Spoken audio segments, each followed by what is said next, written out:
നമ്മൾ സാധാരണയായി അതിക്ഷ്യോക്തി പറയാറില്ലേ, ഇനി എന്നാ മൂക്കിൽ പല്ല് കിളിച്ചിട്ടോ എന്ന്. പക്ഷേ ശരിക്കും ഇനി അത് അതിക്ഷ്യോക്തി അല്ല എന്നുള്ളതാണ്. കാരണം മൂക്കിൽ ശരിക്കും പല്ല് കിളിച്ചിരിക്കുകയാണ്. അടൂരാണ് സംഭവം. 37-കാരിയായ യുവതിക്കാണ് ഇത്തരത്തിലൊരു പ്രതിഭാസം സംഭവിച്ചിരിക്കുന്നത്.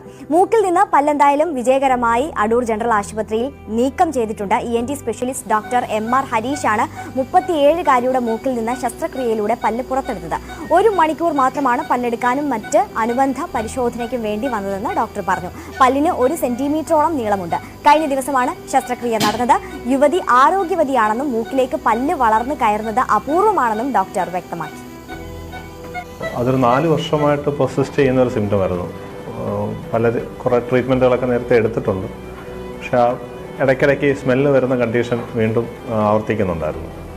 അപ്പോൾ ഇനിഷ്യലി നമ്മുടെ ക്ലിനിക്കൽ ഫൈൻഡിങ്സിലും മറ്റ് പ്രത്യേകിച്ച് കുഴപ്പമൊന്നും ഇല്ലയെന്ന് കണ്ടതിൽ